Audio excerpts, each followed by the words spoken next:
puppies. How did they get down there?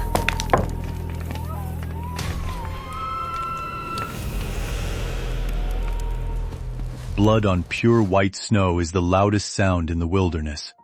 It screams of a mistake. It screams of death.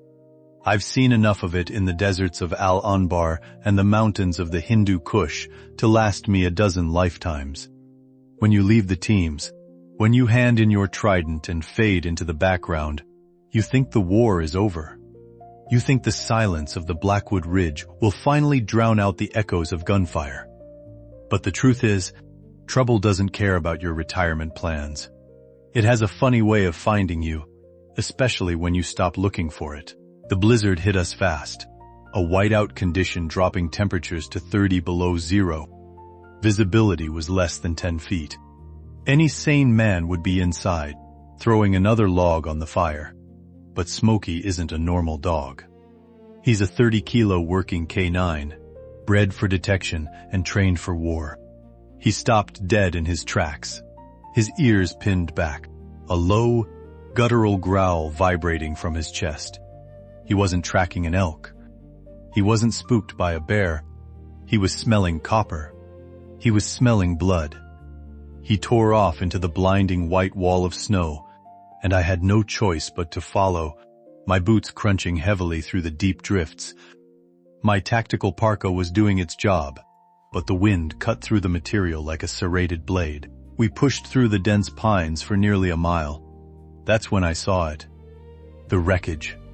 It wasn't just a fallen tree, it was a hunting blind, or what used to be one, completely crushed under the weight of a massive deadwood pine. The structural integrity had failed, snapping the heavy timber like twigs. But that wasn't what made my blood run cold. It was the drag marks. Someone had crawled out of that wreckage, bleeding out, desperate. Smoky was already at the end of the trail, frantically digging at a massive snowbank pressed against a sheer rock wall. I rushed over, dropping to my knees and pulling out my tactical shovel. The snow was packed hard, almost like ice. As I cleared the top layer, my shovel struck something soft. Fabric, a heavy canvas coat. I clawed the rest away with my gloved hands. It was an old man. His face was pale, lips blue, ice crystals forming in his beard. He was clinging to life by a thread, his breathing shallow and erratic. His left leg was pinned at a sickening angle, and dark crimson soaked the snow beneath his right side. But it was his hands that caught my attention. Even unconscious, even freezing to death, his frozen, arthritis-swollen fingers were wrapped in a death grip around a heavy, military-grade titanium padlock.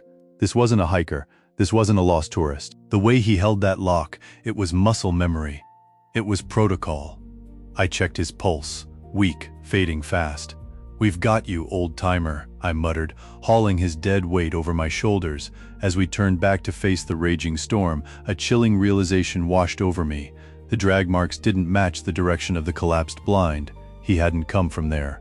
He had been running from something else, and whatever it was, it might still be out there. I bought this cabin 5 years ago. I tore up the floors, insulated the walls, rebuilt the foundation. I knew every inch of this place. Or so I thought. When I pulled back that trapdoor, a blast of stale, metallic-smelling air hit my face. It wasn't just a root cellar. It was a reinforced bunker. The old man hadn't just stumbled onto my property by accident. He had been heading here. He knew about this place. As my flashlight beam pierced the darkness, it didn't reflect off jars of preserves or old tools. It reflected off high-grade, military-spec server racks, completely powered down and dead silent. I climbed down the wooden ladder, Smoky right on my heels. The space was massive, extending way past the cabin's footprint. But it wasn't the servers that caught Smoky's attention. From the darkest corner of the bunker came a faint, high-pitched whimpering. I drew my sidearm, sweeping the area. Behind a stack of empty ammunition crates was a makeshift nest made of torn military jackets. Huddled together, shaking uncontrollably, were 5 German Shepherd puppies. They couldn't have been more than 8 weeks old. They looked exactly like Smoky did when he was a pup, but these weren't just pets. I knelt down, holstering my weapon. As I picked one up to check for injuries, my fingers brushed against its collar. It was unnaturally thick, made of reinforced Kevlar, with a tiny, blinking green LED light embedded in the buckle. A microchip drive. Not just one. All 5 of them had it. I carefully removed one of the collars and plugged the integrated USB node into a dusty, offline terminal on the nearest desk. I powered it up using a portable generator block. The screen flickered to life, demanding a decryption key. I reached into my pocket, pulling out the titanium padlock I took from the old man's hand. On the back, etched microscopically into the metal, was a 16-digit alphanumeric code. I typed it in. The progress bar flashed green. What I saw on that screen made my stomach drop. It was a massive data leak. Classified blueprints, banking transfers, video surveillance. It detailed a black site biological weapons testing facility operating right under our noses, deep within the abandoned mining tunnels of Blackwood Ridge. And the names attached to the payroll?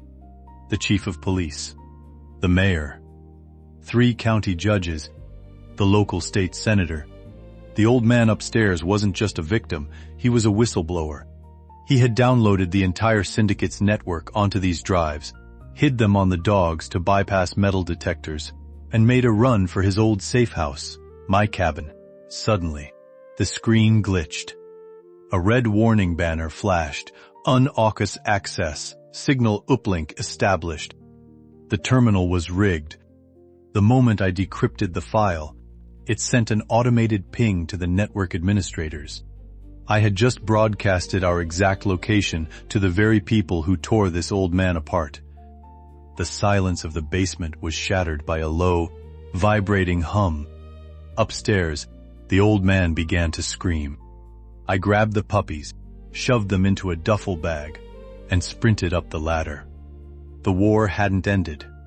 It had just followed me home. I burst out of the basement, weapon raised, sweeping the room. The cabin was empty.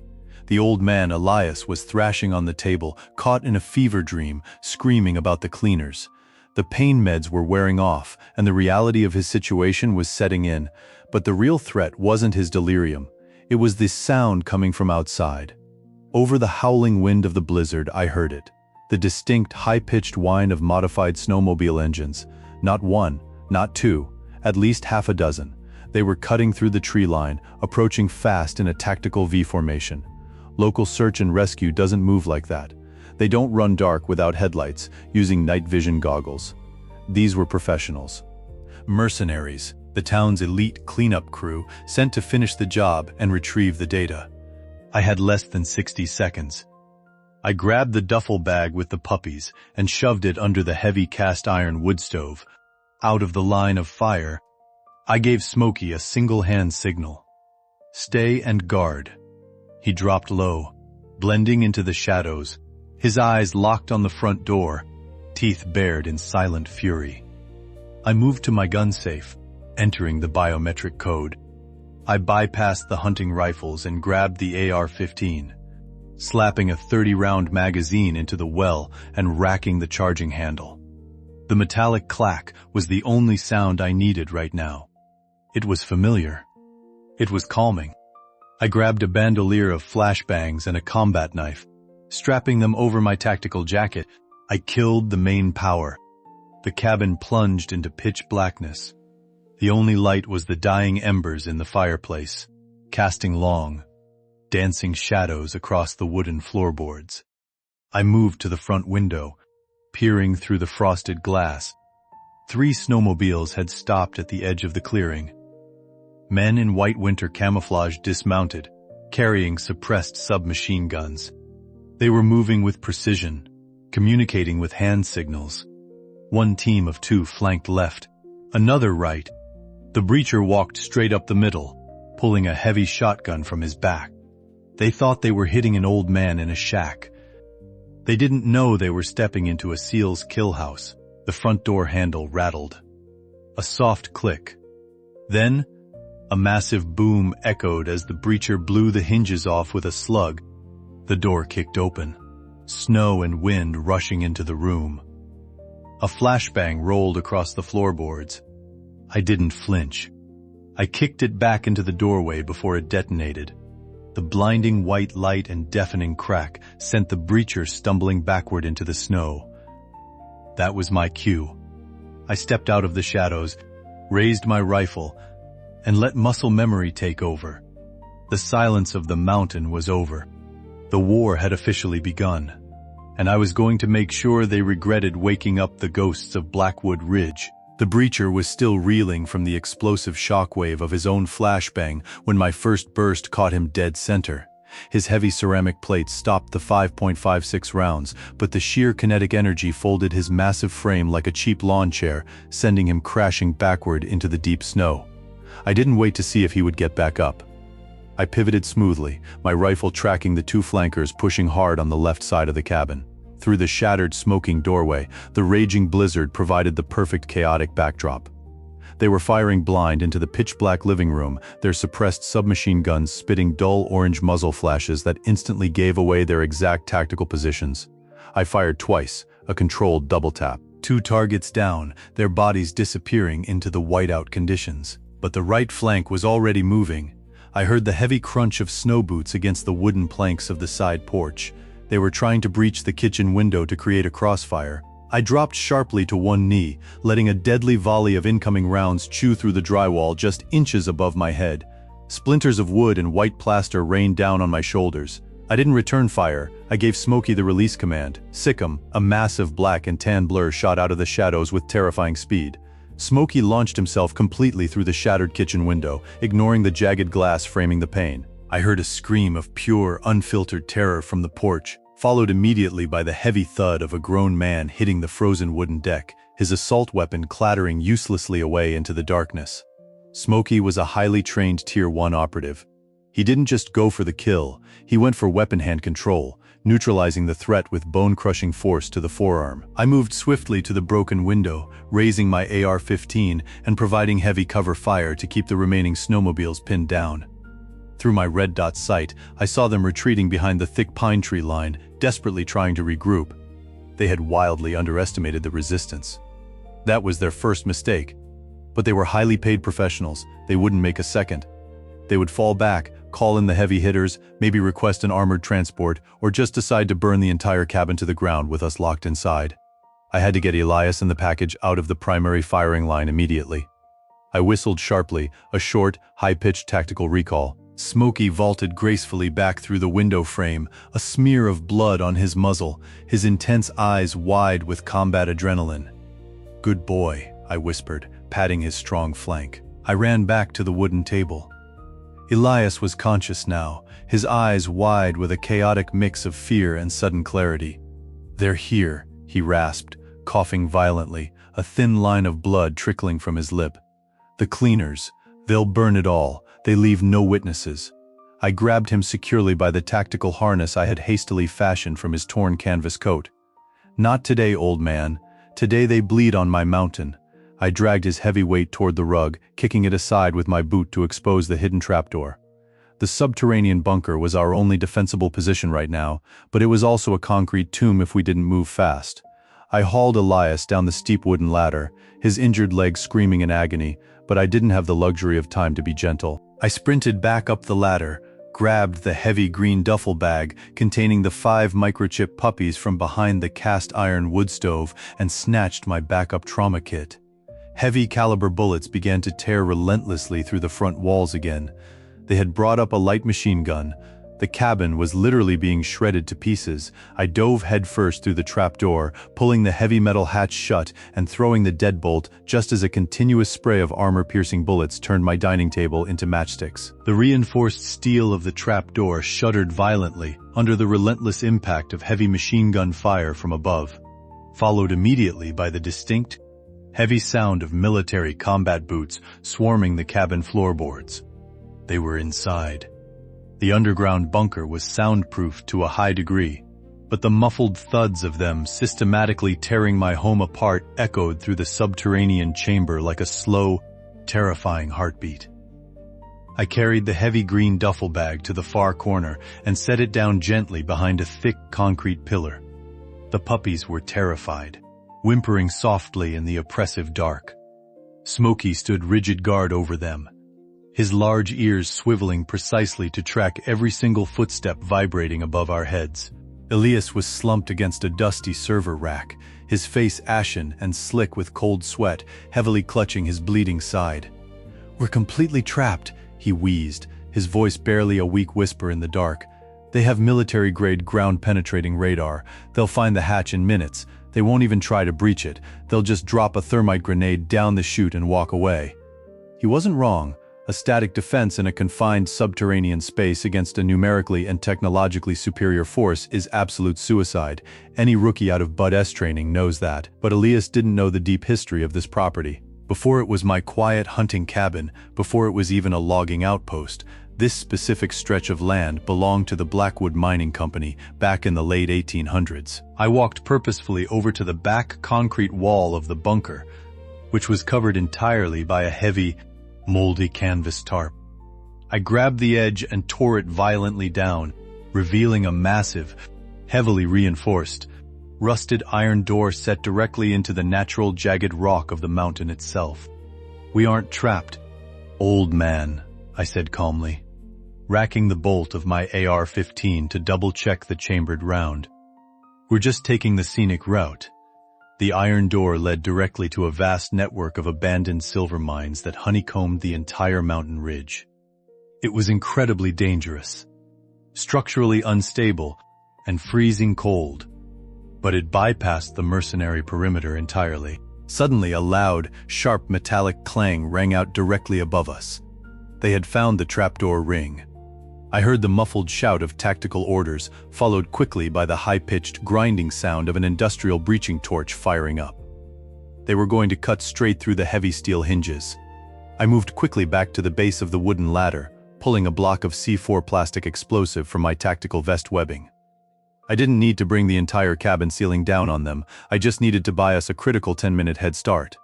I molded the pliable explosive firmly to the main wooden support beam directly under the hatch, inserting a digital remote detonator.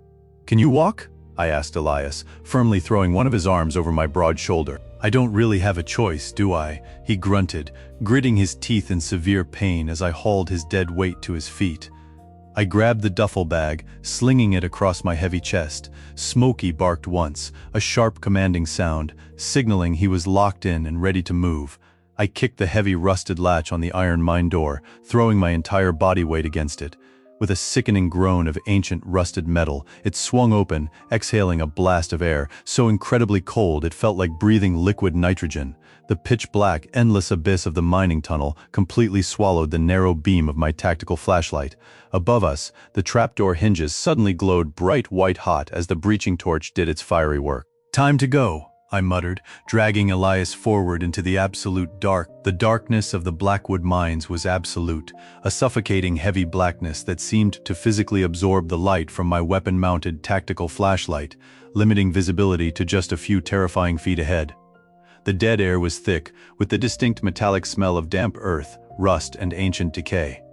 The temperature plummeted rapidly the deeper we went into the mountain, the jagged rock walls coated in a thick, shimmering white layer of solid frost. Every single agonizing step we took echoed loudly down the endless subterranean corridors, a constant, mocking reminder that stealth was nearly impossible down here. I kept Elias moving at all costs, my arms securely wrapped around his waist, practically dragging his dead weight over the uneven, treacherous rocky floor. He was fading incredibly fast, his eyes rolling back, mumbling incoherently about satellite uplinks, biological agents, and men in suits. The raw, encrypted information locked inside those tiny puppies' collars was massive enough to warrant deploying a private army, and I needed him alive long enough to explain exactly who the hell we were up against. Behind us, a muffled, deep-throated explosion violently shook the bedrock beneath our boots. A heavy cloud of ancient dust and small rocks rained down from the rotting wooden support beams above our heads. My C4 charge had detonated successfully.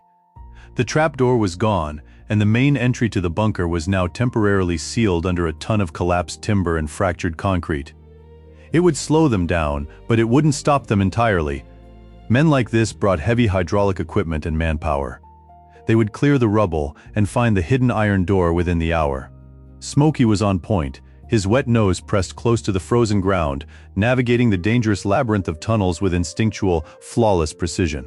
I had mapped sections of these mines years ago, but an earthquake 2 winters back had collapsed several main arteries. We were flying totally blind, relying entirely on the K9's superior olfactory senses to avoid deadly drop-offs and unstable shafts. After what felt like hours of grueling, freezing progress, the narrow tunnel finally widened out into a massive cavern, an old excavation hub filled with abandoned, rusted mining carts and heavy, decaying iron machinery.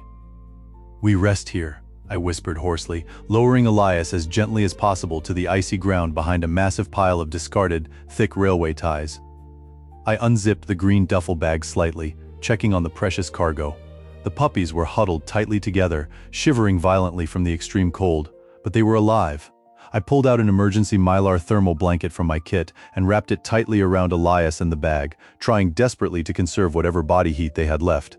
I moved silently to the entrance of the cavern, dropping smoothly to a prone tactical position and setting up a hard defensive perimeter. I placed my AR-15 on a flat rock outcropping, aiming perfectly back down the dark, narrow tunnel we had just traversed. I switched my high-end optic from red dot to thermal imaging. The small digital display glowed a bright, neon green, cutting effortlessly through the absolute darkness. For a long, agonizing time, there was nothing but the cold, deep blue signature of the dead rock walls. And then faintly, at the extreme edge of my visual range, 3 distinct, bright orange heat signatures rounded the corner. They had breached the rubble. The cleaners were in the tunnels, and they were coming fast. In a confined subterranean environment, a high-velocity rifle shot doesn't just create a sound, it creates a devastating physical pressure wave. It reverberates off the solid rock, amplifying the decibels until it feels like a physical blow to the chest. The 3 mercenaries pushing down the tunnel had no idea what they were walking into. My thermal optic painted them in vivid, glowing orange against the freezing blue background of the ancient mine. The lead man was moving too fast, his weapon lowered, relying entirely on his night vision goggles. That was a fatal error. Night vision requires ambient light to amplify. In the absolute pitch-black depths of a sealed mine, it is practically useless without an infrared illuminator. He was blind, and I was watching his heart beat in real time. I exhaled slowly, letting my breath fog briefly in the freezing air, and squeezed the trigger. The AR-15 roared, spitting a blinding, star-shaped muzzle flash that briefly illuminated the frost-covered walls in stark white. The 5.56 hollow point round caught the point man directly in the center mass of his thermal signature. He crumpled instantly, his orange outline splashing against the cold blue floor. The deafening echo of the gunshot was still bouncing off the cavern walls when I shifted my reticle to the second target. He was panicking, wildly spraying his suppressed submachine gun into the darkness. Sparks showered the tunnel as his bullets ricocheted erratically off the rusted mining carts and iron rails. I fired a controlled double tap, neutralizing him before he could adjust his aim. But the third man was a veteran. Instead of returning fire blindly, he dropped hard behind a massive pile of jagged rubble, completely breaking my line of sight. And then I heard the distinct, terrifying metallic ping of a grenade spoon releasing. He wasn't trying to shoot me, he was trying to bury me. "Down!" I roared, throwing my body heavily over Elias, just as the fragmentation grenade detonated in the narrow corridor. The shockwave was apocalyptic. A massive fireball consumed the oxygen in the tunnel, followed instantly by the horrifying sound of the mountain groaning.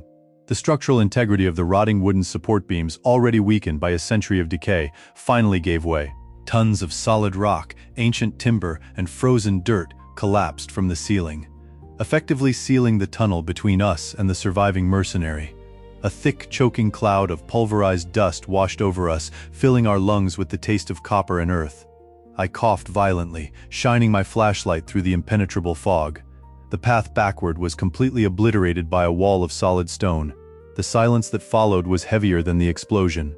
The immediate threat was neutralized, but the cave-in had forced our hand. We were trapped even deeper in the earth, and the remaining oxygen in the cavern was rapidly running out. I hauled Elias back to his feet, checking the squirming duffel bag. The puppies were terrified, but safe. "We can't go back," I said, pointing my flashlight into the deeper, unexplored abyss of the cavern. "We go up." The air in the deep mines was dead, tasting of sulfur and ancient water, but Smoky kept his nose raised. tracking something I couldn't perceive. 30 minutes of agonizing navigation through the winding dark brought us to a sheer, circular drop-off. My flashlight beam illuminated a massive vertical ventilation shaft, carved directly through the bedrock by the miners over a century ago. A rusted, treacherous iron ladder was bolted into the slick, wet stone, leading straight up into the impenetrable darkness. At the very top, perhaps 200 feet above us, I could see the faintest sliver of swirling white moonlight bleeding through a heavy iron grate. It was our only way out. "I can't climb that," Elias gasped, collapsing onto his good knee, his chest heaving as he stared up at the impossible ascent. "My leg is gone. Leave me the drive. Take the dogs. Go." It was the logical, tactical choice. In a war zone, a compromised asset that slows down the primary objective is often left behind. But this wasn't Afghanistan, and I wasn't taking orders from Langley anymore. I pulled a length of heavy-duty climbing paracord from my tactical vest. "I don't leave men behind, Elias. Not anymore," I said, firmly tying a complex figure-8 knot around his waist and securing the other end to my climbing harness. "You just hold on. I'll do the lifting." I strapped the heavy duffel bag containing the 5 microchipped puppies securely to my chest. I gave Smoky a custom tactical K9 harness, hooking a heavy carabiner to a specialized hoist line. The climb was absolute hell. Every muscle in my arms and back screamed in protest as I hauled my own weight, the puppies, and Elias's dead weight up the slippery, freezing iron rungs. The rust dug into my tactical gloves, and the bitter cold numbed my fingers to the bone. Halfway up, a rusted rung snapped under my boot. We plummeted 6 feet in a terrifying freefall before the paracord snapped taut, violently jerking my spine and nearly tearing my arms from their sockets as I clung desperately to the ladder. Below me, Elias groaned in agony, dangling over the black abyss. I gritted my teeth, ignoring the blinding pain in my shoulders, and forced myself upward, one agonizing inch at a time. Smoky hung quietly beside me on the hoist line, his absolute trust in me unwavering. When my hand finally struck the heavy iron grate at the top, I had nothing left. My vision was swimming, my lungs burning. I unholstered my sidearm, placed the muzzle directly against the heavy, rusted padlock securing the grate, and fired. The lock shattered. I pushed upward with the last reserve of my strength, throwing the heavy iron grate aside. A brutal, freezing blast of the blizzard hit my face, but it tasted like sweet, fresh oxygen. I hauled myself over the snowy edge, pulling Elias up onto the frozen ground beside me, followed by Smoky. We were out of the earth. But as I wiped the snow from my eyes and looked down the ridge, my heart sank. We hadn't escaped the nightmare. We had just climbed directly into the center of it. Below us, illuminated by massive industrial floodlights cutting through the storm, was the Blackwood Ridge logging facility. It was completely surrounded by high electrified fences, watchtowers, and dozens of heavily armed mercenaries patrolling the perimeter. It wasn't a lumber yard. It was a fortified military black site, and it was exactly where I needed to go. The Blackwood Ridge logging facility was a masterpiece of misdirection. To the local townspeople, it was the economic lifeblood of the county, a sprawling complex of timber yards, sawmills, and shipping depots. But looking down at it through my rifle optic, the military truth was glaringly obvious. The guard towers weren't watching the tree line for poachers, they were positioned for overlapping fields of interlocking fire. The perimeter fences were double-layered, topped with concertina wire, and humming with lethal voltage. The men patrolling the grounds weren't wearing flannel and hard hats, they were carrying suppressed modular rifles and wearing heavy plate carriers. This was the syndicate's nerve center, the very place the corruption originated. And ironically, it was the only place in the entire county with a high-gain satellite uplink powerful enough to bypass the compromised local networks and send Elias's data directly to Langley. I didn't just have to survive the night, I had to breach the fortress. I couldn't take Elias or the dogs into a hot zone about 200 yards from the facility's outer fence. I found an old, half-buried concrete drainage culvert. I cleared away the snow and dragged Elias inside, wrapping him and the duffel bag in the thermal blanket. I unclipped one of the Kevlar collars from a sleeping puppy, extracted the microchip drive, and tucked it securely into my chest pocket. "You stay completely silent," I whispered to Elias, handing him my backup pistol with a single magazine. "If I am not back by dawn, that means I'm dead. You wait for the morning shift change, blend into the workers, and you run. Elias weakly gripped the pistol, his eyes filled with a grim understanding. "Make them bleed, Harlan," he rasped. I nodded once, racking the bolt of my AR-15. "That's the only thing I know how to do." I gave Smoky the hand signal for extreme stealth. No barking, no growling, just silent takedowns. We moved through the deep snow like ghosts, utilizing the blinding whiteout conditions of the blizzard as our cover. We approached the blind spot of the southern fence line. A lone sentry was leaning against a concrete pylon, smoking a cigarette to keep warm, his rifle slung lazily over his shoulder. He never even heard the footsteps. I came out of the darkness behind him, clamping a heavily gloved hand tightly over his mouth, while my combat knife slipped seamlessly between the armored plates of his ribs. He went limp instantly. I lowered his body quietly into a snowdrift, taking his security keycard. I swiped the card on the perimeter gate panel. The heavy lock clicked open with a soft metallic hiss. We were inside the wire. The roar of the massive timber generators masked our approach as we moved between the colossal stacks of freshly cut pine logs.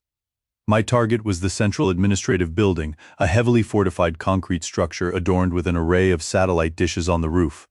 The data upload terminal would be inside. I checked the corners, keeping my rifle tight against my shoulder, Smoky mirroring my every tactical movement. We were in the belly of the beast, and it was time to tear it apart from the inside out. The interior of the administrative building was a jarring contrast to the chaotic, freezing hell of the blizzard outside. It was sterile, brightly lit with harsh fluorescent tubes, and hummed with the quiet, expensive sound of climate-controlled server rooms. This wasn't a logging office, it felt more like a subterranean annex of the Pentagon. The security was tight, but it was designed to keep nosy locals and environmental inspectors out, not a Tier 1 operator who had spent his entire adult life infiltrating fortified enemy compounds. I moved down the pristine white corridors with liquid precision, my AR-15 tucked tightly into my shoulder pocket, sweeping every corner and intersection before my boot even touched the polished linoleum floor. Smoky trailed me like a shadow, his padded paws making absolutely no sound, his eyes locked on my hand signals. We encountered 2 interior guards near the central elevator bank. They were relaxed, drinking coffee from paper cups, completely oblivious to the fact that their perimeter had already been breached. I didn't use my rifle. In these confined acoustics, even a suppressed 5.56 round would echo like a cannon shot. I slipped my combat knife from its Kydex sheath, reversing my grip. I took the man on the right, driving the blade cleanly into his cervical spine to sever the central nervous system, ensuring an instant, silent neutralization. Simultaneously, Smoky lunged at the second man, his powerful jaws locking onto the guard's throat before a single scream could escape, dragging him violently to the ground. We dragged both bodies into a nearby janitorial closet, taking a master access key fob from the supervisor's belt. The main server room was located on the top floor, directly beneath the high-gain satellite array on the roof. The heavy reinforced steel door required a dual-factor authentication, but the supervisor's key fob, combined with a bypass sequence I learned during a joint task force op in Berlin, got us through. The room was massive, bathed in a low, pulsating blue light from dozens of towering military-grade data racks. The ambient temperature was frigid to keep the processors from melting down. I quickly located the primary uplink terminal in the center of the room. It was a standalone console, hardwired directly to the roof array. I pulled the tiny, glowing microchip drive from my chest pocket, the one I had extracted from the puppy's collar, and slotted it into the USB port. The terminal screen immediately flashed red, demanding a decryption sequence, but Elias had already hard-coded the bypass into the chip's root directory. A progress bar appeared on the screen, a thick blue line slowly creeping from 0 to 100. Initiating encrypted burst transmission to Langley Secure Server, the mechanical voice of the computer echoed softly in the room. Estimated time to completion, 6 minutes. 6 minutes is an eternity in a gunfight. 6 minutes is enough time for an entire army to mobilize and surround a single building, and just as the progress bar hit 5%, the master alarm klaxons outside suddenly began to howl. It was a deafening, oscillating wail that cut through the silence of the night like a physical blade. The dead sentry at the outer gate must have missed his scheduled radio check-in. The facility was officially on lockdown. I watched the heavy steel door of the server room slide shut and lock with a massive magnetic clank. The blue ambient lights instantly shifted to a glaring emergency tactical red. The sound of heavy combat boots pounding up the concrete stairwells echoed through the walls. They knew exactly where we were. I kicked over a heavy metal desk, establishing a makeshift barricade facing the main door, and checked my spare magazines.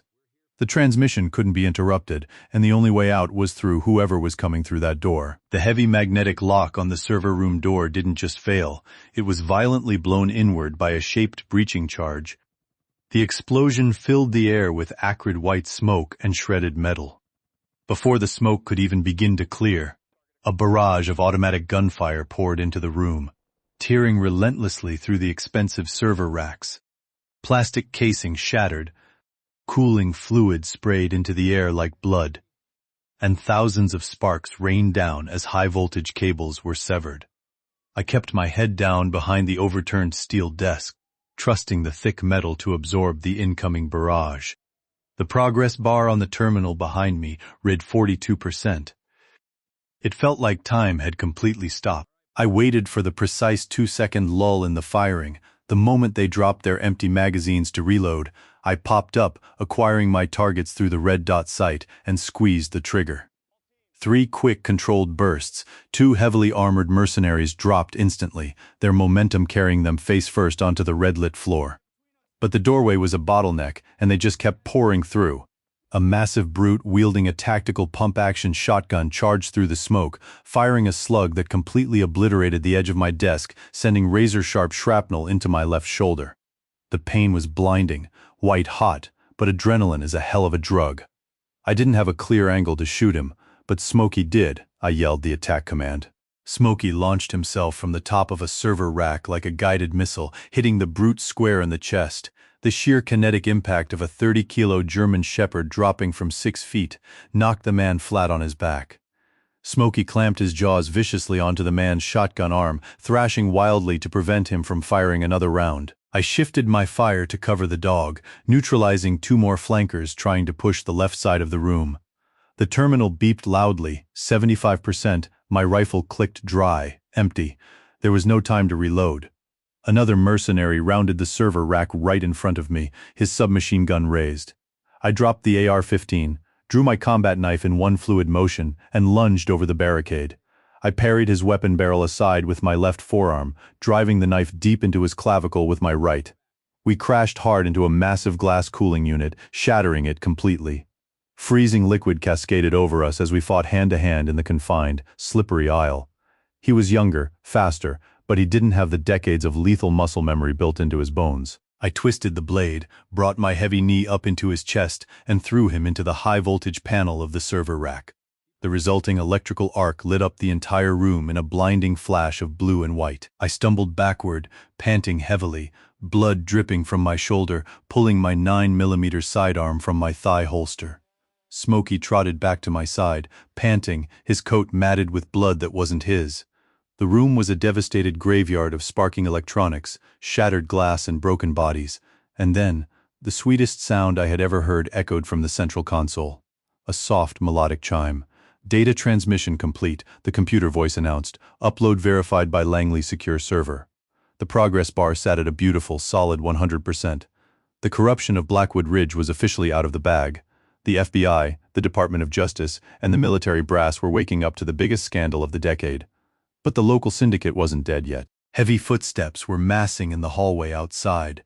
They were bringing up the heavy machine guns to sweep the room clean. The mission was accomplished, but the extraction had just begun. The data was sent. Elias's suicide mission was a success. The Blackwood Syndicate's darkest secrets, their biological weapons programs, and the payrolls of every corrupt official in the county were currently being decoded on heavily encrypted mainframes in Washington, D.C. But the men massing in the hallway outside didn't know that yet, and they wouldn't care if they did. They were being paid to clean up the mess, and I was the biggest piece of trash left in the building. I couldn't hold the server room against a concentrated heavy machine gun assault. I needed an exit, and I needed to create enough chaos to cover our tracks completely. I grabbed a final block of C4 from my vest and slapped it directly onto the room's main environmental control unit, tying the detonator to a 15-second fuse. I snatched the USB drive from the terminal, grabbed Smoky by the harness, and ran toward the massive, floor-to-ceiling reinforced glass window overlooking the rear logging yard. Standard ammunition wouldn't penetrate it, but the heavy steel chair I threw with every ounce of my remaining strength shattered the pane into a million falling diamonds. The freezing, howling wind of the blizzard rushed in instantly. "Jump!" I yelled. Smoky leaped gracefully into the snowy abyss, and I dove out right behind him just as the hallway door was breached by heavy fire. We fell 2 stories, landing hard in a massive, deep snowdrift piled against the exterior wall. 3 seconds later, the C4 detonated. The explosion blew the entire top corner of the administrative building outward in a spectacular fireball. Concrete, steel, and burning server racks rained down into the logging yard. The shockwave knocked me flat into the snow, my ears ringing violently. The blast completely wiped out the server room, burying the pursuing mercenaries and destroying any physical trace of the terminal I used to uplink the data. It was the perfect diversion. Alarms blared across the entire compound, and guards swarmed desperately toward the burning wreckage, abandoning their perimeter posts. It was all the window I needed. Smoky and I slipped through the chaos like ghosts, melting back into the tree line and navigating our way back to the frozen drainage culvert where I had left Elias. I crawled into the dark pipe, shining my flashlight. Elias was still there, shivering violently under the mylar blanket, his pale hand gripping my backup pistol tightly. The duffel bag of puppies was tucked safely against his chest. "It's done," I said, my voice hoarse, pulling the bloody USB drive from my pocket and tossing it gently onto his lap. "Langley has it all." Elias let out a long, ragged breath, letting the pistol slip from his frozen fingers. A weak, tired smile cracked his cracked lips. "You actually did it?" "Harlan, you burned them down." I hauled him and the bag out of the culvert just as the sky began to shift. The brutal blizzard had finally broken. To the east, over the jagged, snow-capped peaks of Blackwood Ridge, the first faint rays of a pale golden dawn were piercing the clouds. But the silence of the morning didn't last long. Over the howling wind, a new sound emerged, not snowmobiles, not trucks, the deep, heavy, unmistakable rhythmic thud of military rotor blades. Out of the rising sun, a formation of 4 black, unmarked UHA-60 Black Hawk helicopters swept low over the tree line, heading straight for the logging facility. The FBI's hostage rescue team and federal marshals hadn't wasted a single second. The cleanup was over. The real war was coming to town. I sat heavily on a snow-covered stump, my shoulder burning, my muscles screaming in exhaustion, and pulled out a clean bandage. Smoky sat beside me, resting his heavy head gently on my knee. I looked at Elias, then at the terrified fluffy puppies peeking out of the green duffel bag. My quiet retirement was definitely ruined, but as the Black Hawks descended like angels of vengeance on the compound below, I knew one thing for sure. Some ghosts are meant to be woken up. The arrival of the hostage rescue team was a masterclass in overwhelming federal force. From my vantage point on the snowy ridge, hidden safely within the dense pine tree line, I watched the execution of a textbook vertical envelopment. The 4 UH-60 Black Hawks didn't bother looking for a landing zone. They hovered 50 feet above the burning logging facility, their massive twin-engine rotors whipping the remaining snow into a blinding, localized hurricane. Fast ropes dropped from the side doors, and dozens of heavily armed, black-clad federal agents descended like a synchronized swarm of angry hornets. They moved with a terrifying, calculated aggression that the local mercenaries bruisers, used to intimidating unarmed civilians and corrupting small-town cops, simply couldn't comprehend. The sporadic return fire from the surviving syndicate guards was silenced almost instantly by coordinated pinpoint suppression fire from the aerial snipers circling above. Within 10 minutes, the entire fortified compound was secured. I had left Elias resting against a prominent, snow-cleared boulder near the edge of the access road. A bright red infrared chemical strobe glowing fiercely on his shoulder to guide the federal medics directly to his position. He was a hero, the man who had risked everything to bring down a localized empire of corruption, and he deserved the medical evacuation and the protection of the federal government. But I didn't belong down there with the flashing lights and the bureaucratic debriefings. I am a relic of a different kind of war, a ghost whose name had been permanently redacted from every official Department of Defense roster over a decade ago. If I walked down that hill, there would be endless questions, jurisdictional disputes, and inevitably, a spotlight that I had spent the last 5 years trying to avoid. Smoky understood without me having to give a single command. He stood up, shaking the last of the freezing snow from his thick coat, and nudged my uninjured hand with his wet nose. We turned our backs to the flashing blue and red emergency lights illuminating the valley below and began the long, agonizing trek back up the mountain.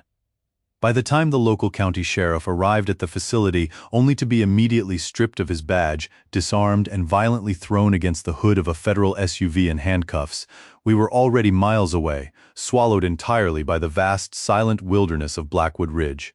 The adrenaline that had sustained me through the night was finally evaporating, replaced by a deep, bone-crushing exhaustion and the sharp, throbbing agony in my left shoulder, where the shotgun shrapnel was still embedded. Every single step through the knee-deep snow was a battle of willpower, but the heavy green duffel bag strapped to my chest felt surprisingly light. The 5 tiny hearts beating against my tactical jacket were a profound reminder that even in the darkest, most corrupt corners of the world, life finds a way to survive. The syndicate was broken, their dark secrets exposed to the light of day, and the mountain was finally ours again. Spring comes slowly to the upper elevations of Blackwood Ridge. The brutal, suffocating blizzards eventually surrender to heavy rains, washing away the deepest snowdrifts and revealing the scarred, frozen earth beneath. Healing is a lot like the changing of the seasons. It's a slow, agonizing process that requires patience and a tremendous amount of physical labor. My cabin had been completely decimated by the mercenary assault. The front facade was shredded by light machine gun fire, the windows were blown out, and the subterranean bunker was mostly buried under the rubble of the collapsed trapdoor.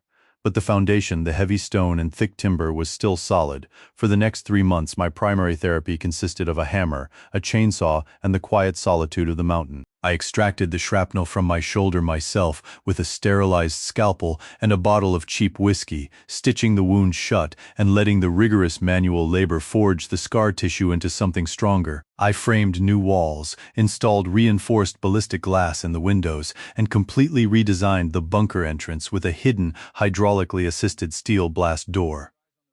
But I wasn't doing it alone. The 5 German Shepherd puppies had grown exponentially, shedding their fluffy winter coats for sleek, powerful black and tan muscle. They were no longer helpless victims shivering in a duffel bag. They were a highly intelligent, intensely curious unit. Smoky had naturally assumed the role of the alpha and the drill instructor. He didn't just play with them, he trained them. I watched from the porch as he led them through complex tracking drills in the dense brush, teaching them how to move silently, how to corner prey, and how to hold a defensive perimeter around the property line. They had the same Tier 1 genetics that made Smoky a lethal operative, and under his strict guidance, they were rapidly evolving into a formidable tactical pack. One crisp morning, while I was sanding a new oak dining table, the scratchy local news broadcast on my battery-powered radio finally confirmed the extent of the damage we had inflicted. The Blackwood Syndicate was utterly annihilated. The federal indictments had swept through the county like a massive wildfire. The mayor, the chief of police, a dozen local judges, and 3 state senators were all facing life in federal prison without the possibility of parole for treason, corruption, and the manufacturing of illegal biological weapons. The massive logging facility had been permanently seized by the Department of Defense and leveled to the ground. Towards the end of the broadcast, the news anchor briefly mentioned a key anonymous witness, an elderly former intelligence engineer who had been placed into a high-security witness protection program and was making a full medical recovery in a classified location. I turned the radio off, a rare, genuine smile crossing my face. Elias had survived. The old man had actually made it. I poured a hot cup of black coffee, walked out onto the newly rebuilt porch, and whistled sharply. 6 powerful canines immediately broke from the tree line, sprinting toward me in perfect formation. The war was officially over, but the watch had just begun. When you spend the majority of your life operating in the darkest, most violent corners of the world, you convince yourself that peace is a physical location. You think that if you buy a remote cabin deep enough in the woods, if you put enough miles between yourself and the rest of humanity, you can somehow outrun the ghosts of your past. I came to Blackwood Ridge seeking absolute isolation. I thought that putting down my rifle and surrounding myself with the deafening silence of the mountain would finally wash the blood from my hands. But the universe has a ruthless sense of humor. The mountain didn't offer me an escape, it offered me a mirror. It showed me that predators exist everywhere, whether they wear turbans in the desert or tailored suits in the mayor's office. And where there are predators, there must be a guardian. You can't retire from being a sheepdog. It isn't a job you clock out of, it's a fundamental part of your DNA. The moment Smoky smelled the blood in the blizzard, the moment I saw Elias freezing in the snow clutching those encrypted microchips, the illusion of my retirement shattered completely. I wasn't meant to be a hermit, I was meant to be the watcher on the wall, and now I am no longer watching it alone. The 5 puppies have grown into massive, 80-pound tactical canines. They have Smoky's intelligence, his ferocity, and his unwavering loyalty. We patrol the perimeter of the ridge every single morning before the sun comes up. We walk the old logging trails, we secure the perimeter of the rebuilt bunker, and we listen to the deep silence of the forest. The town below is clean now. The syndicate is a bad memory, buried under a mountain of federal indictments. The local people go about their lives, drinking coffee in diners, dropping their kids off at school, completely unaware of the bloody war that was fought in the freezing dark just to keep them safe. And that is exactly how it should be. True peace is bought with violence, but the price is paid in secret by the men who volunteer to stand in the gap. I rack the bolt of my AR-15, the metallic clack echoing sharply into the crisp mountain air. Smoky takes his position on my right side, his ears perked, his eyes scanning the tree line. The 5 young dogs flank us instantly, dropping low into defensive postures, a perfectly synchronized unit of teeth, muscle, and absolute discipline.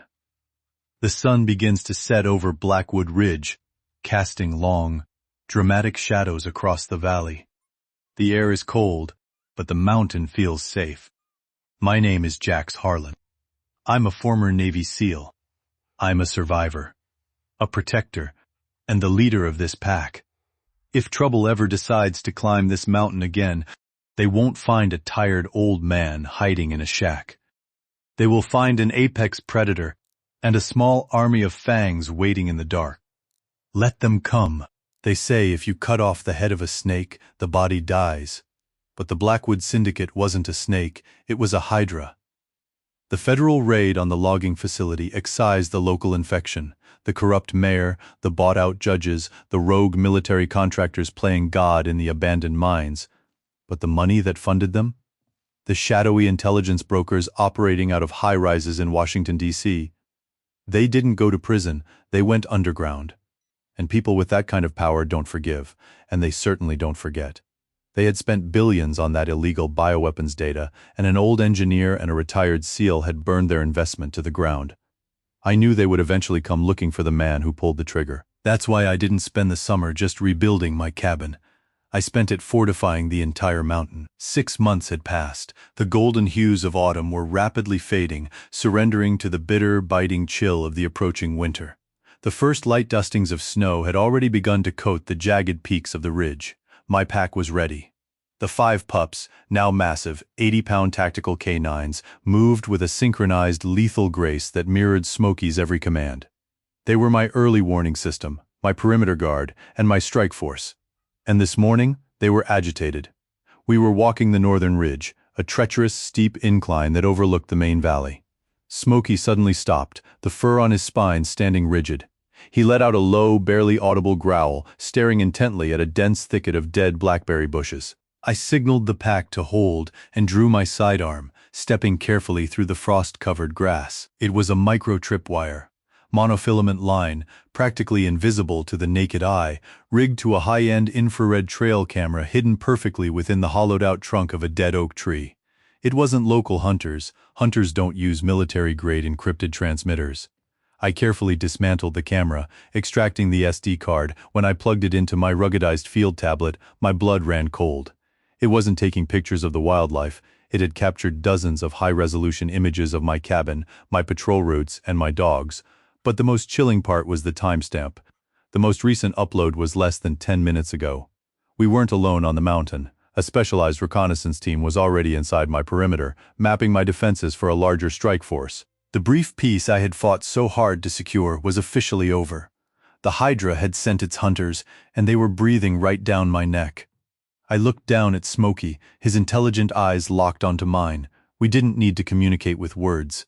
The hunt was on, and we were no longer the prey. You don't survive 20 years in the SEAL teams by waiting for the enemy to kick down your door. When you know an assault is imminent, you take the initiative. You disrupt their timeline, blind their reconnaissance, and turn their own psychological warfare against them. The recon team that planted that camera thought they were tracking a lone, aging mountain man. They had no idea they were wandering into a meticulously prepared kill box, hunted by an apex predator and 6 Tier 1 operational K9s. I secured my heavy winter parka, checked the suppressor on my MK-18 carbine, and outfitted the dogs with their lightweight, black Kevlar strike vests. We moved out just as the afternoon sun dipped below the ridgeline, plunging the dense pine forest into deep, confusing shadows. The tactical advantage of a K9 pack isn't just their sense of smell, it's their astonishing ability to execute complex flanking maneuvers without a single spoken command. Smoky took the point position, his wet nose skimming the frost-covered ground, effortlessly isolating the faint scent of synthetic gun oil and human sweat amidst the overwhelming, natural smell of decaying pine needles. I deployed the 5 younger dogs into a wide, crescent-shaped skirmish line, effectively creating a moving, inescapable net across the forest floor. We tracked them relentlessly for 3 miles, pushing deeper into the rocky, treacherous ravines of the western slope. Suddenly Smoky froze, dropping his belly flat against the cold earth. 200 yards ahead, hidden flawlessly within a cluster of massive granite boulders, I spotted the faint, unnatural gleam of a magnified sniper optic reflecting the dying light. It was a 2-man Overwatch team, a spotter and a shooter, bedding down for the night to monitor my cabin from afar. They were highly trained professionals, wearing advanced optical camouflage netting that rendered them nearly invisible to standard thermal imaging. But millions of dollars in camouflage technology doesn't hide your scent from a German shepherd. I gave the silent downward hand signal to attack. The pack separated instantly, moving like black phantoms through the freezing brush.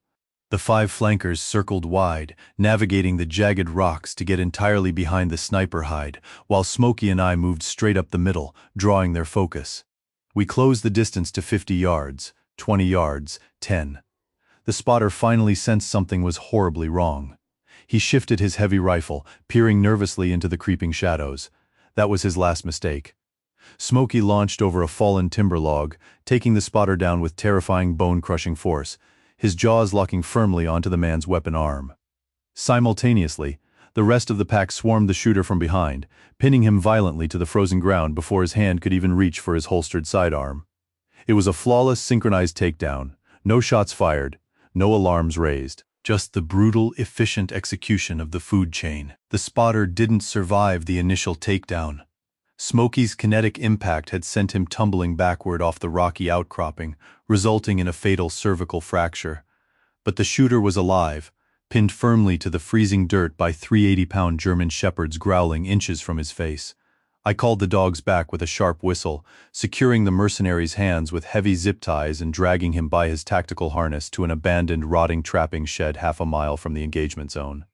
The temperature was dropping rapidly as night fully set in, the wind howling mournfully through the large gaps in the wooden boards. I threw him roughly into a splintered wooden chair, pulling the remains of the camouflage netting from his face. He was young, maybe late 20s, with the hard, dead eyes of a private military contractor who had spent way too much time in the sandbox. He wasn't local muscle. He was elite. "You have exactly 1 chance to make this easy," I said, my voice low, blending perfectly with the sound of the wind outside. "Who sent you, and what is the operational timeline?" He just laughed, a bitter, arrogant sound, spitting a mouthful of blood onto the dirt floor. "You're a dead man, Harlan. The board of directors wants your head on a spike for what you did to the Blackwood operation. We've been watching you for weeks. You think taking me out matters? I'm just the eyes." I didn't raise my voice. I didn't threaten him.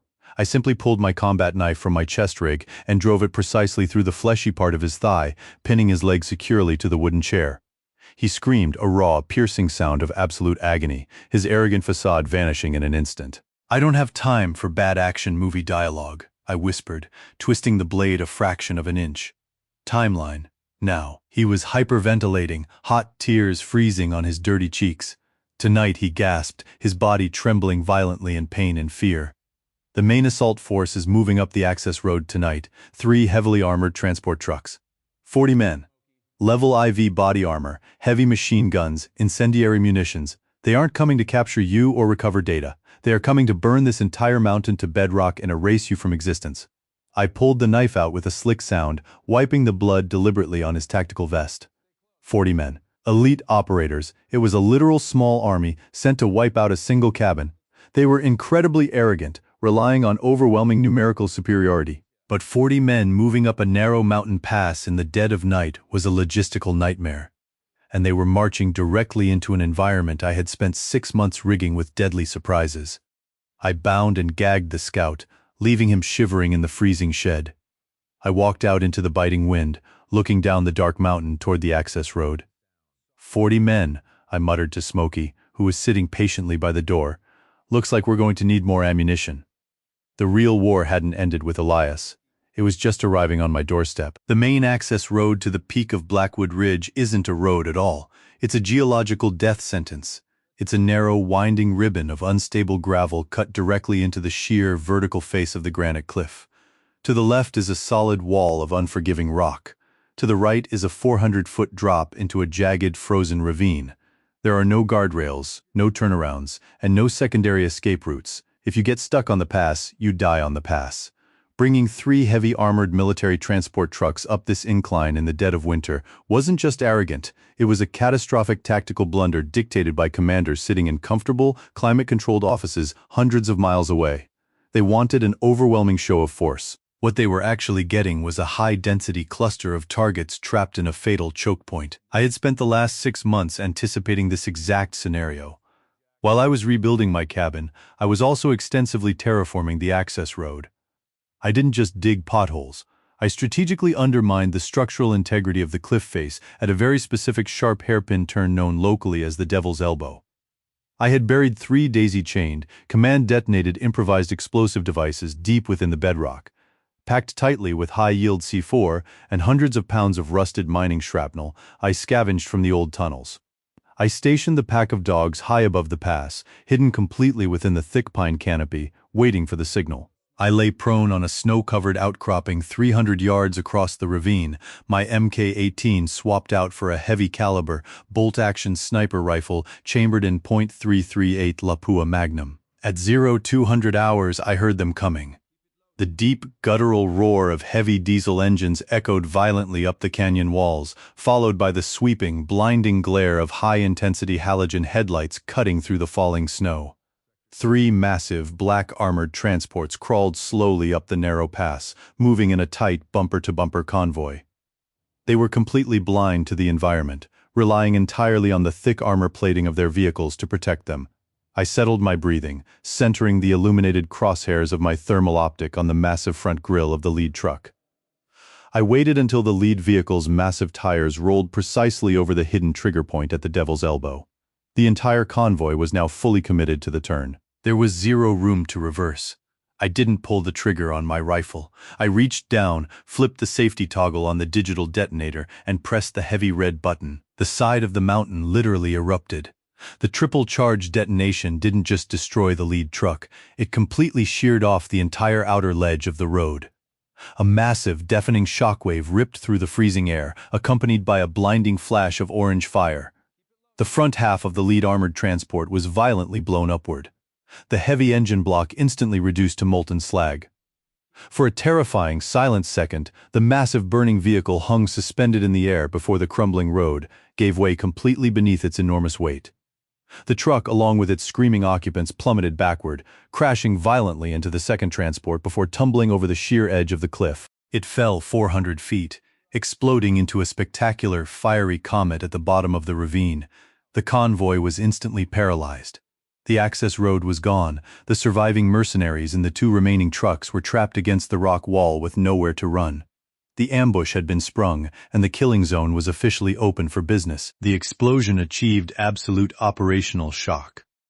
The surviving mercenaries in the 2 rear trucks were completely disoriented, their eardrums blown out by the massive concussion.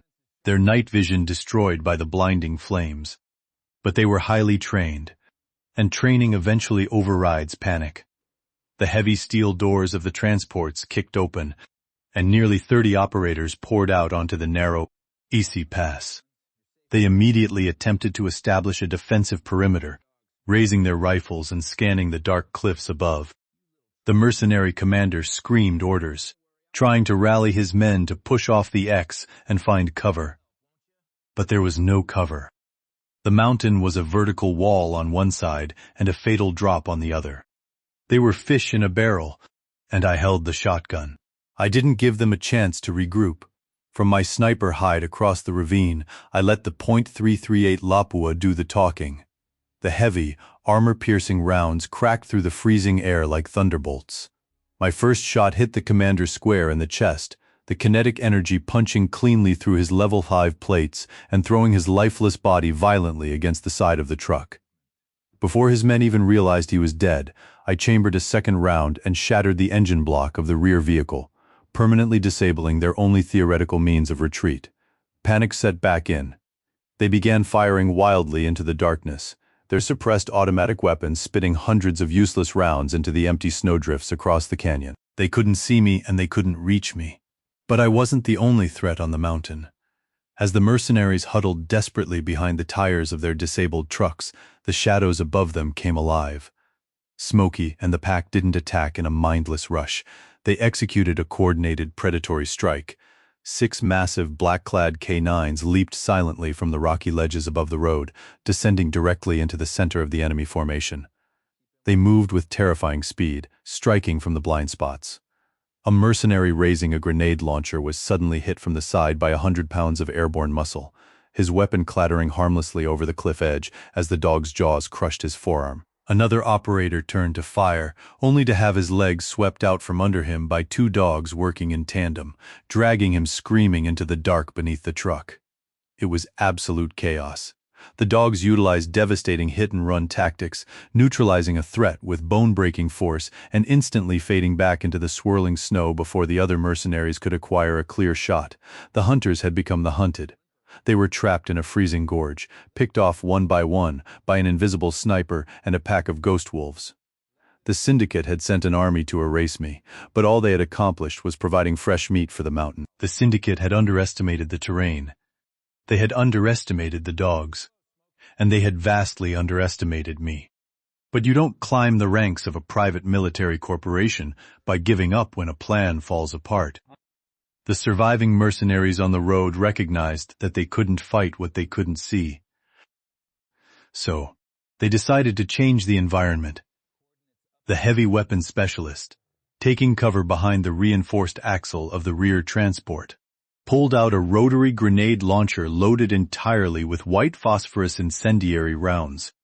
If they couldn't shoot us in the dark, they were going to burn the dark away.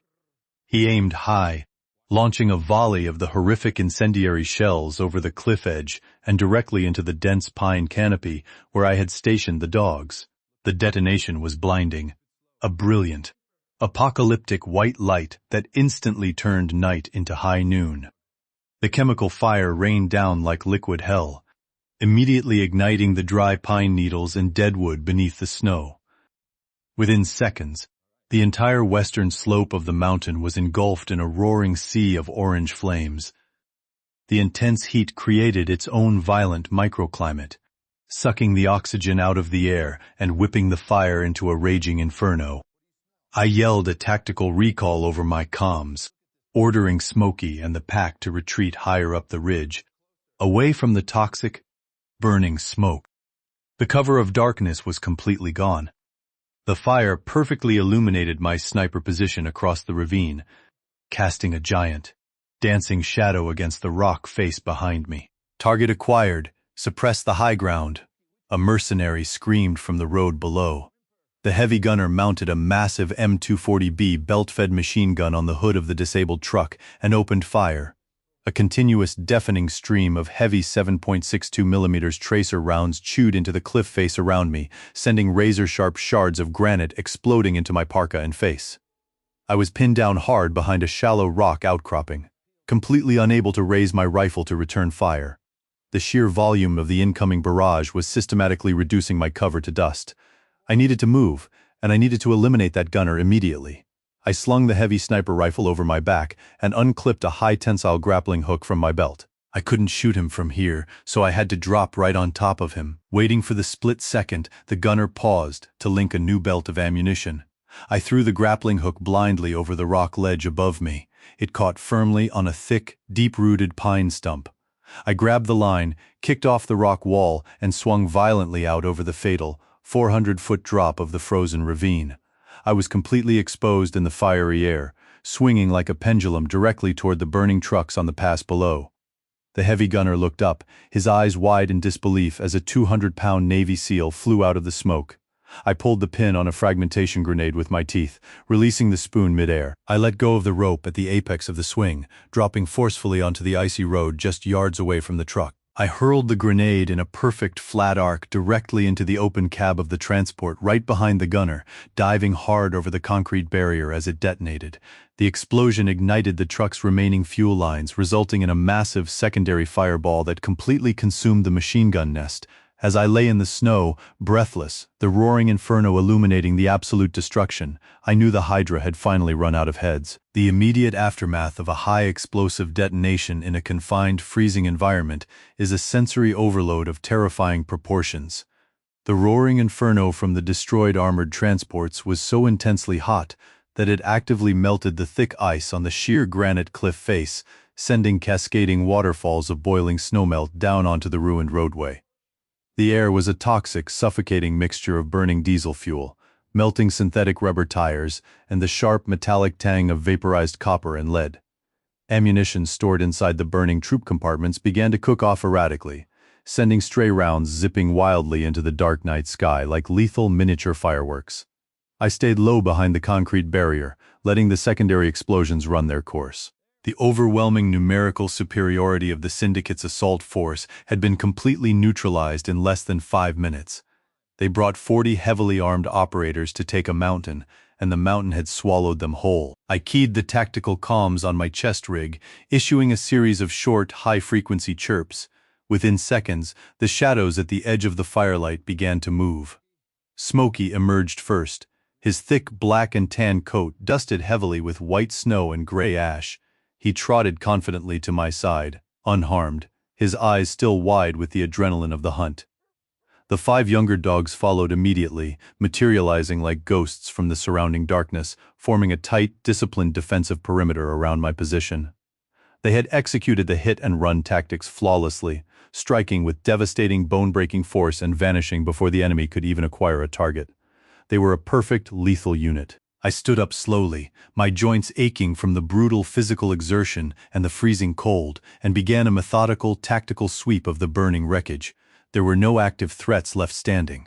However, as I approached the shattered, smoking rear axle of the final transport truck, Smoky let out a low, vibrating growl, his nose pointing sharply toward a deep snowbank near the cliff edge.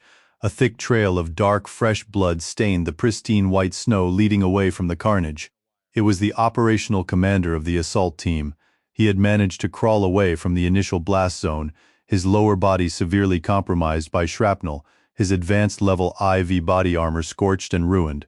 He was desperately dragging himself toward the cover of a rocky outcropping, clutching a glowing, heavy-duty military satellite phone in his trembling hands. He was trying to call for an emergency extraction, trying to report the catastrophic failure of their million-dollar operation to his corporate handlers in Washington, D.C. He heard my heavy boots crunching on the ice and rolled over, his face pale, eyes wide with the absolute realization that he was not going to leave Blackwood Ridge alive. I didn't raise my weapon. I just stood over him, a towering shadow against the backdrop of the roaring flames. I reached down, my thick, scarred fingers gripping his tactical vest, and effortlessly ripped the satellite phone from his weak, failing grasp. The screen was actively flashing green. The connection to the Syndicate's boardroom was already established. The voice that came through the speaker of the encrypted satellite phone was exactly what I expected. It wasn't the frantic, adrenaline-fueled shout of a battlefield commander. It was cold, sterile, and dripping with corporate arrogance. It was the voice of a man sitting in a high-backed leather chair in a climate-controlled boardroom in Washington, D.C., thousands of miles away from the blood and the freezing snow. Team Alpha. Report, the voice demanded, annoyed by the silence on the line. Have you secured the target location? Status of the asset. I stood quietly for a moment, listening to the crackle of the flames and the howling wind of Blackwood Ridge. I wanted them to hear the environment.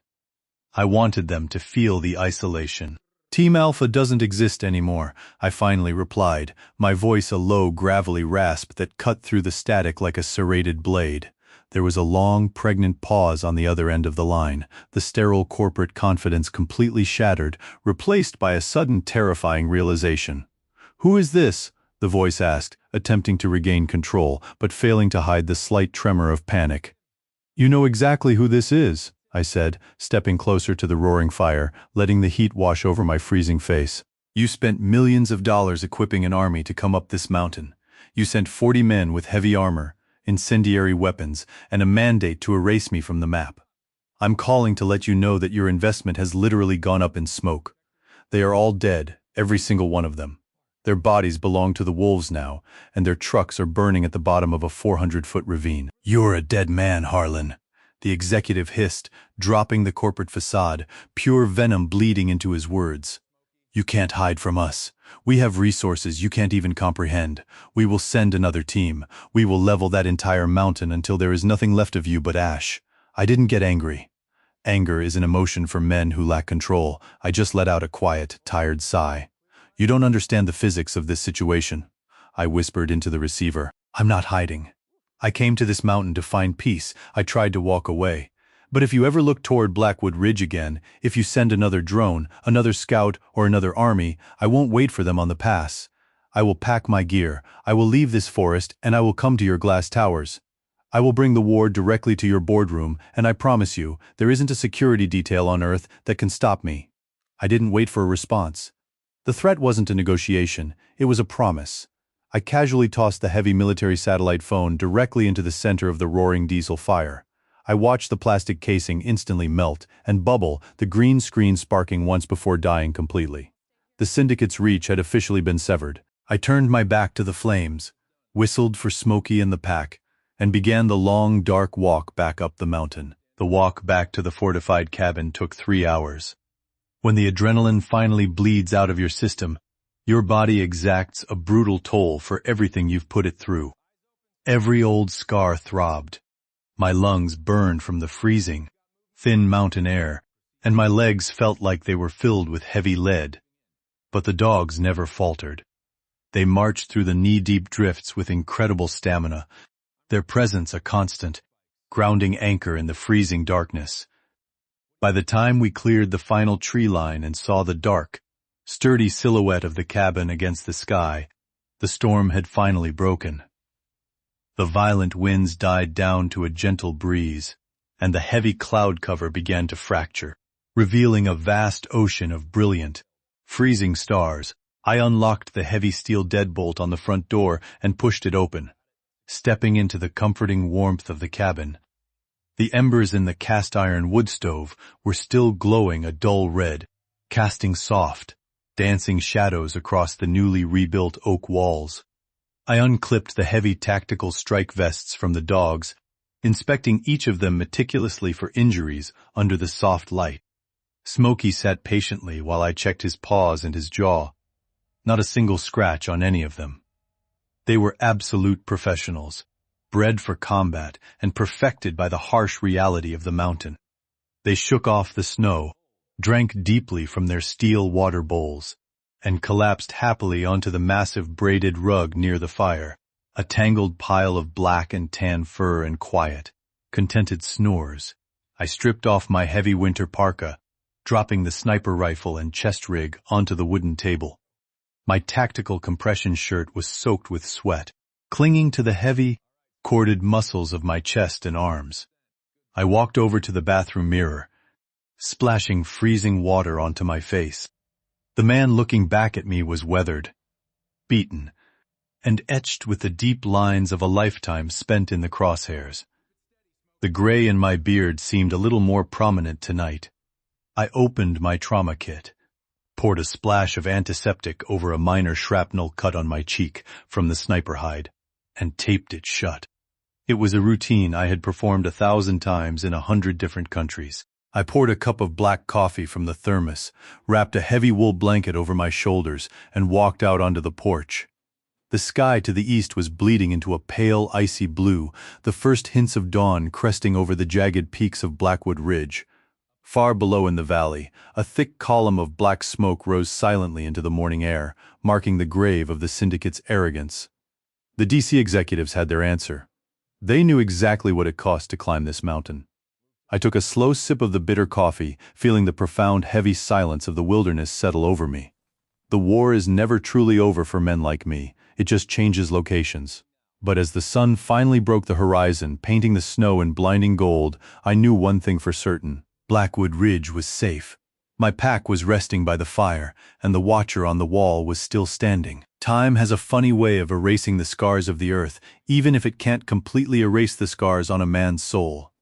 The heavy, suffocating snows of Blackwood Ridge eventually melted away under the warming sun, washing the thick soot, the gray ash, and the dark blood deep into the mountain soil. Spring brought wild, vibrant alpine flowers that bloomed fiercely right over the very spots where the syndicate's mercenaries had taken their last breaths. Nature is profoundly indifferent to our human wars. It reclaims everything, covering our violence with a quiet, persistent beauty. 6 months after the fire on the pass, a small, unmarked brown package was left in my P.O. box down in the sleepy town. There was no return address, no tracking number, no federal stamps. Inside the simple cardboard box was a single heavy glass bottle of incredibly expensive, perfectly aged Kentucky bourbon and a premium black leather K9 collar with a reinforced titanium buckle. Tucked neatly underneath the bottle was a handwritten note on a piece of plain white paper. The weather in paradise is warm, but I genuinely miss the snow. Keep the ghosts at bay, Harlan. Elias. The stubborn old man was alive, safe, and quietly enjoying the second chance that we had bled so heavily to give him. I poured 2 heavy glasses of that amber bourbon on the porch that night, one for me, and one that I poured directly into the cold earth at the edge of the cliff. It was a silent, solemn tribute to the men I had lost in the sandbox, the brothers who never made it back to the mountains to find their own peace. The syndicate executives in Washington, D.C. kept their word. They never sent another reconnaissance team. The silence from the Capitol was absolute. They had calculated the heavy cost of doing business on my mountain and decided that the price was far too high. I had become a literal ghost story in the dark corners of the intelligence community, a chilling cautionary tale whispered in highly classified briefings about the extreme dangers of waking a sleeping dog. Speaking of dogs, the pack is in their absolute prime now. Smoky is the undisputed, fierce king of the ridge, but the 5 younger German shepherds are his lethal, silent cavalry. They move through the dense timber like flowing water, communicating with subtle, imperceptible shifts in body language. They are a hive mind of muscle, sharp teeth, and absolute, unwavering loyalty. We don't just survive on Blackwood Ridge anymore, we actively govern it. Every single morning, before the golden sun breaks over the jagged eastern peaks, we walk the perimeter. I carry the Mk-18 carbine, not because I expect trouble, but because tactical complacency kills faster than any bullet. The world down in the valley keeps spinning. The town elected a new, honest mayor. The destroyed logging facility was officially turned into a state-protected wildlife reserve, and the dark, bloody secrets of the underground bunker are nothing but a memory permanently sealed beneath tons of collapsed rock and concrete. Sometimes, when the bitter wind howls violently through the pines at night, I can still hear the terrifying echoes of the gunfire, the deafening scream of the diesel engines, the pure chaos of the ambush. But those echoes don't haunt me anymore. They remind me of my true purpose. I am Jax Harlan. I was forged in the brutal fire of war, tempered by the unforgiving sea and hardened by the ice of this mountain. I am the watcher on the wall. And as long as I draw breath, the innocent will sleep soundly in the valley below, because they know the wolves on the ridge are watching over them.